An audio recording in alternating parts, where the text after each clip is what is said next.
est pas droit en vrai. Il est pas droit.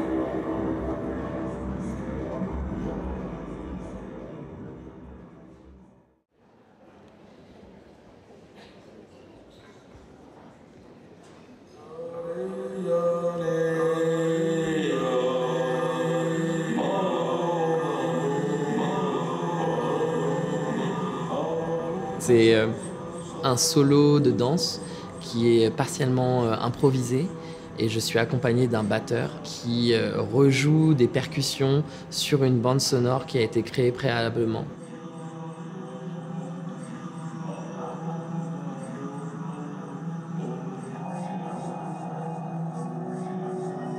Je trace des espèces de lignes comme ça entre mon histoire personnelle, une histoire plus générale des féminismes et une sorte de réinvention aussi des imaginaires autour du corps noir et du corps queer.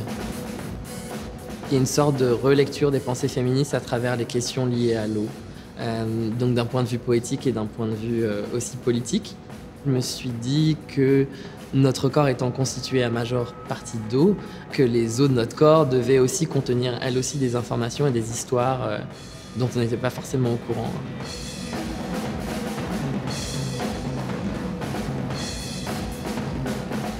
Ce travail-là, il s'est fait un peu dans la continuité de mes recherches autour de la danse comme un moyen d'émancipation, mais aussi presque comme un processus de pensée. Et puis, une façon aussi de révéler un peu l'archive les informations qui sont stockées dans nos corps, en fait. Il y a toute une partie de mon travail qui s'est intéressée à voir comment le corps pouvait faire archive et comment la danse pouvait révéler, mettre à jour cette archive.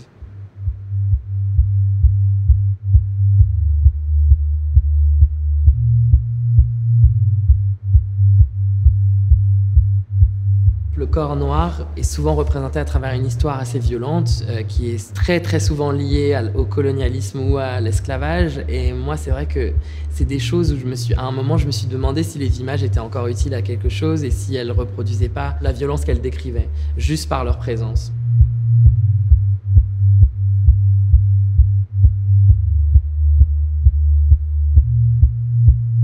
Et donc, comment trouver des moyens de parler de problèmes liés à la race, par exemple, sans reproduire les violences raciales qui opèrent déjà tout autour de moi, tout le temps.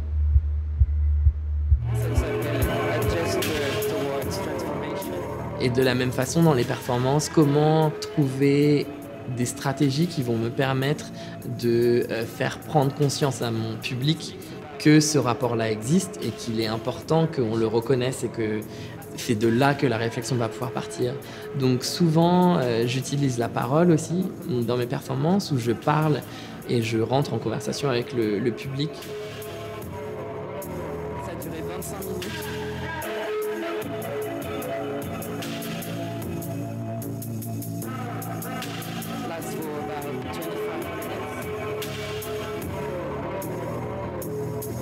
Et c'est intimement lié à la question de la représentation. Ça a commencé, je pense, avec l'utilisation de sous-titres dans des vidéos.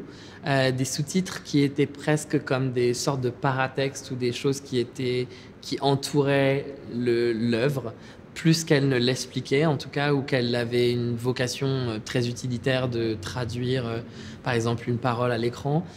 Pas du tout, je l'ai utilisé comme une sorte de seconde voix, en fait.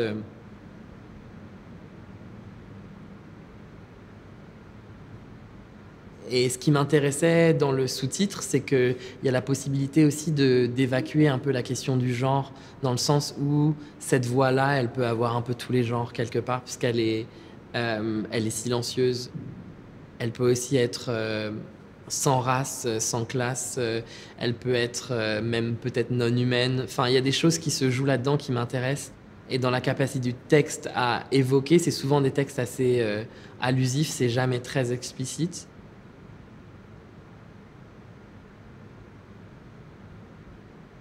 Et ils agissent presque comme des indices. Parfois, c'est presque des sous-titres aussi de l'exposition. Donc c'est comme une sorte de second regard sur les objets qui sont présentés.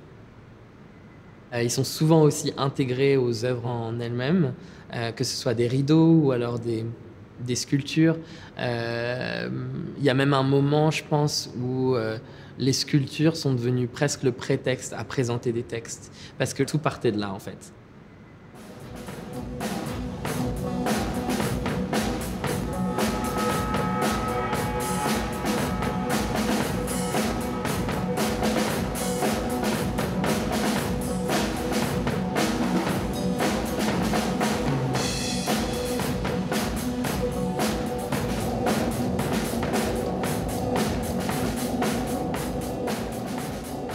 Mon médium, c'est un peu l'exposition.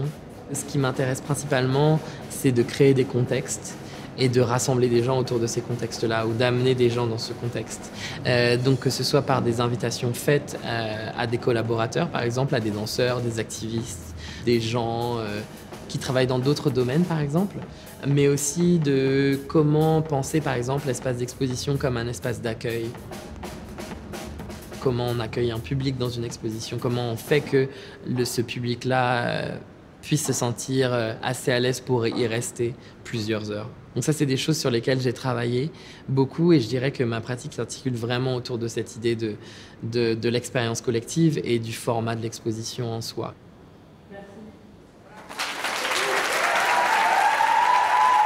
La part d'expérience est très importante, l'expérience sensible de la lumière, du son par exemple, des jeux de texture, de la fluidité, des transparences, des opacités. Mes œuvres et ce qui les entoure, le contexte, l'environnement, les gens, c'est toujours quelque chose que j'essaie de travailler, une sorte de membrane perméable, une membrane qui laisserait aussi, qui filtre bien sûr, mais qui laisserait passer des choses en tout cas.